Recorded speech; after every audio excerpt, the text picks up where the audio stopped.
Assalamualaikum warahmatullahi wabarakatuh.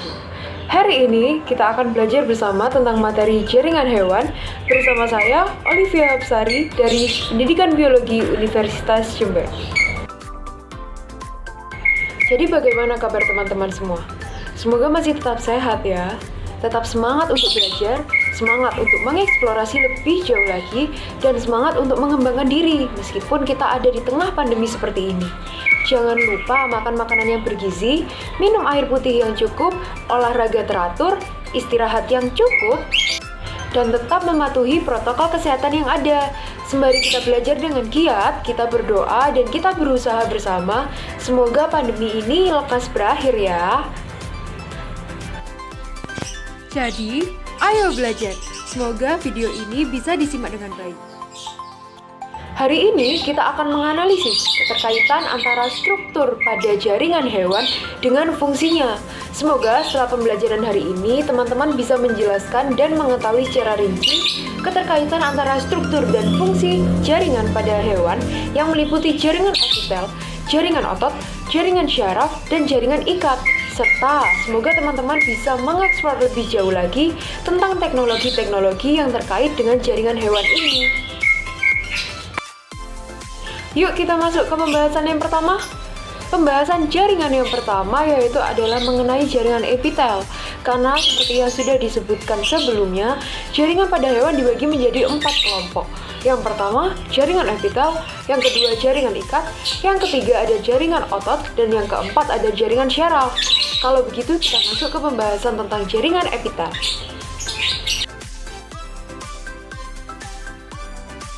Jaringan epitel ini merupakan jaringan yang membatasi dua lingkungan berbeda dalam tubuh hewan, dan jaringan ini melekat langsung pada jaringan ikat. Adapun beberapa fungsi utama dari jaringan ini diantaranya yaitu adalah untuk absorpsi, proteksi, reseptor, pertukaran zat, dan sekresi. Beberapa ciri khusus yang umum untuk jaringan epitel ini yaitu adalah 1. Dia memiliki kemampuan regenerasi yang tinggi. 2. Dia memiliki sel-sel yang tersusun rapat. Dan yang ketiga, tidak mengandung pembuluh darah namun mengandung sel-sel saraf. Berdasarkan letaknya, jaringan epitel dibagi menjadi 3. Yang pertama yaitu eksotelium, yang kedua yaitu mesotelium, dan yang ketiga yaitu endotelium. Eksotelium adalah bagian yang berbatasan dengan lingkungan luar, sementara mesotelium adalah bagian yang membatasi rongga, dan endotelium adalah bagian yang berbatasan langsung dengan organ bagian dalam. Berdasarkan struktur dan fungsinya, jaringan epitel dibagi menjadi 2. Yang pertama yaitu jaringan epitel penutup, yang kedua yaitu jaringan epitel kelenjar. Nah, untuk jaringan epitel penutup sendiri berfungsi utama dalam merapisi permukaan tubuh, baik permukaan bagian luar maupun bagian dalam, maupun juga melapisi organ. Sementara itu, untuk jaringan epitel kelenjar terdiri dari 2. Yang pertama ada kelenjar eksokrin, dan yang kedua ada kelenjar endokrin. Di mana untuk kelenjar eksokrin sendiri menghasilkan sekret berupa enzim, keringat, dan feromon, yang fungsi utamanya adalah membantu metabolisme dan komunikasi. Letaknya antara lain pada kelenjar susu, kelenjar keringat, kelenjar fundus pada dinding lambung, dan kelenjar submaksilaris pada rahang bawah. Sementara untuk kelenjar endokrin, fungsi utamanya yaitu melapisi permukaan tubuh dan jaringan lainnya. Misalnya pada saluran-saluran yang ada di dinding sebelah dalam saluran pencernaan dan saluran pembuluh darah. Nah, itu tadi berdasarkan struktur dan fungsinya. Ada pula pembagian berdasarkan bentuknya. Yang pertama yaitu ada epitel pipih selapis, di mana epitel satu ini berperan utama dalam transport zat. Antara lain bisa kita temukan pada kapiler darah dan epitel alveolus. Selanjutnya ada epitel pipih berlapis, di mana epitel yang satu ini memiliki ciri khas mudah melakukan regenerasi. Hal ini berkaitan dengan fungsi utamanya yaitu sebagai perlindungan dari luar tubuh. Antara lain bisa kita temukan pada epitel kulit, mulut, dan vagina. Selanjutnya ada pula epitel kubus selapis yang berperan utama dalam absorpsi dan sekresi. Antara lain kita bisa temukan di epitel saluran kelenjar ludah dan tubulus ginjal. Berikutnya, ada pula epitel kubus berlapis, di mana sama seperti yang sebelumnya, epitel yang satu ini memiliki penyusun kelenjar yang berperan utama dalam absorpsi dan sekresi, juga melindungi dari gesekan. Antara lain bisa kita temukan di epitel ovarium, testis, saluran kelenjar keringat, dan kulit. Berikutnya, kita punya epitel silindris lapis, di mana epitel yang satu ini memiliki ciri khas adanya sel goblet atau sel parietal, di mana sel yang satu ini menghasilkan HCl untuk pencernaan makanan, sehingga jelas dong kalau letaknya bisa kita temukan di epitel lambung, usus halus, dan bagian saluran pencernaan lainnya. Peran utamanya juga dalam absorpsi dan sekresi. Selanjutnya ada epitel silindris berlapis, di mana peran utamanya adalah dalam sekresi dan untuk melindungi. Antara lain bisa kita temukan di uretra, laring, trakea, dan kelenjar ludah. Selanjutnya lagi, epitel memiliki bentuk silindris bersilia, di mana epitel satu ini adalah satu-satunya epitel yang memiliki silia. Fungsinya yaitu untuk proteksi dan sekresi. Antara lain bisa kita temukan di rongga hidung dan trakea. Silia yang ada pada sel ini berfungsi linear dengan kebutuhan hidung kita untuk menyaring udara yang masuk. Yang terakhir, kita punya epitel transisional, di mana epitel yang satu ini berfungsi utama dalam menahan regangan dan tekanan. Antara lain, kita bisa menemuinya di kandung kemih, ureter, uretra, dan tubulis ginjal. Kita beralih ke jaringan yang kedua, yaitu adalah jaringan ikat, di mana jaringan ini berperan utama sebagai jaringan yang mengikat atau menyatukan jaringan-jaringan lain menjadi satu. Jaringan ini berasal dari mesenkim dari mesoderm. Adapun beberapa komponen sel penyusun jaringan ikat, yaitu ada makrofag yang berfungsi untuk memakan kuman atau zat asing yang masuk ke dalam jaringan. Kedua, ada fibroblast yang merupakan protein berbentuk serat yang berfungsi sebagai bakal atau bahan pembentuk matriks jaringan ikat.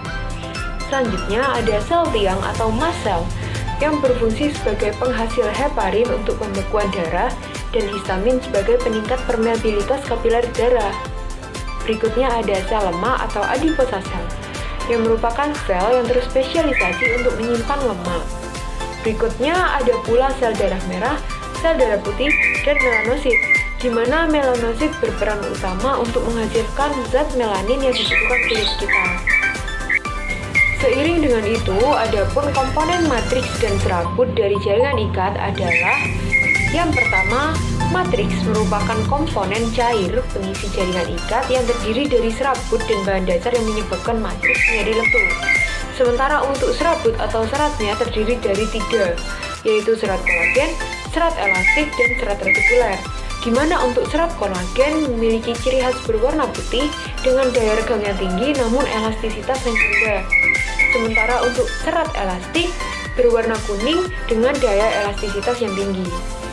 Berbeda dengan serat retikuler yang memiliki bentuk seperti jaring, tapi elastisitasnya rendah. Penyusunnya sama dengan kolagen namun lebih tipis. Jaringan ikat diklasifikasikan menjadi 2. Yang pertama yaitu jaringan ikat longgar dan yang kedua ada jaringan ikat padat. Di mana untuk jaringan ikat longgar sendiri merupakan jaringan yang komposisi bahan matriksnya lebih banyak daripada sel penyusunnya.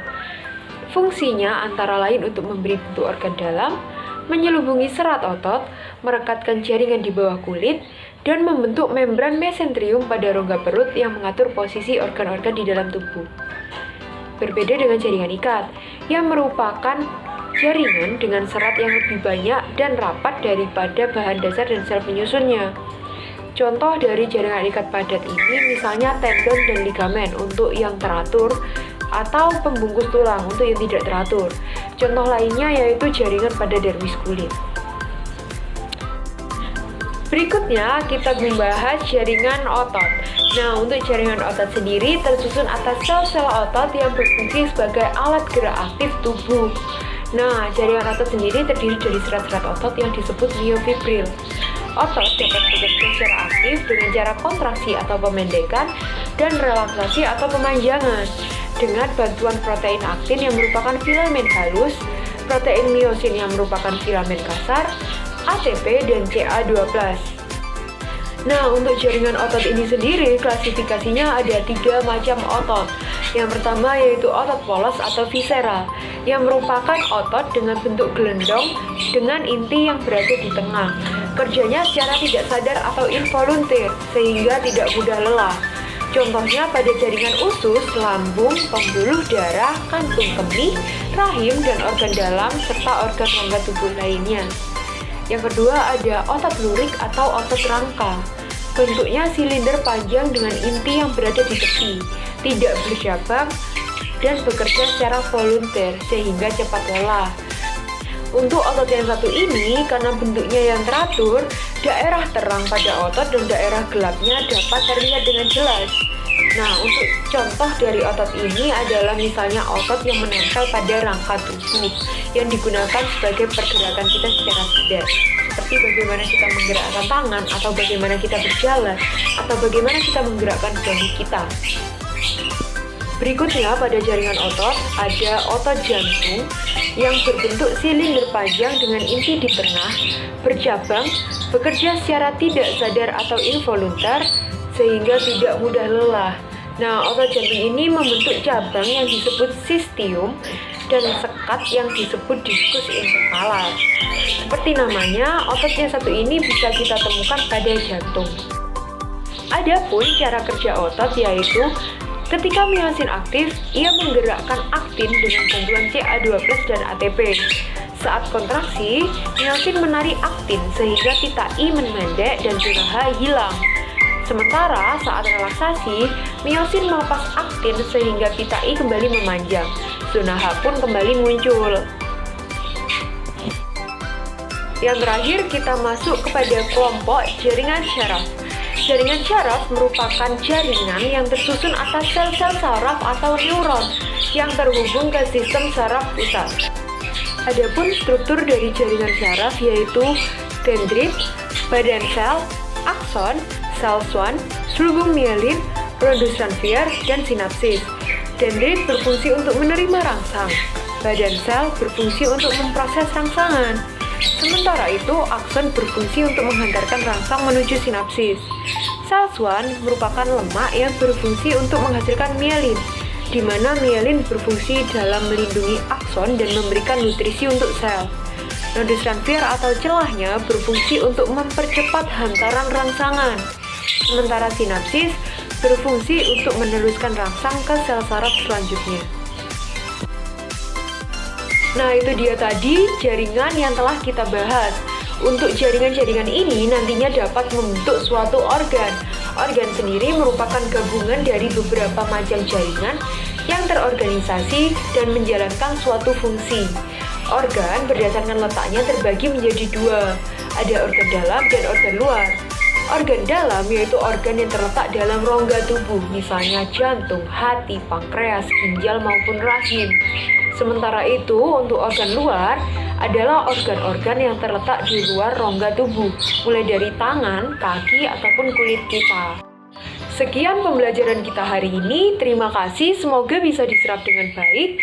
Tetap sehat selalu dan tetap semangat belajar. Wassalamualaikum warahmatullahi wabarakatuh. Sampai jumpa di kesempatan berikutnya ya.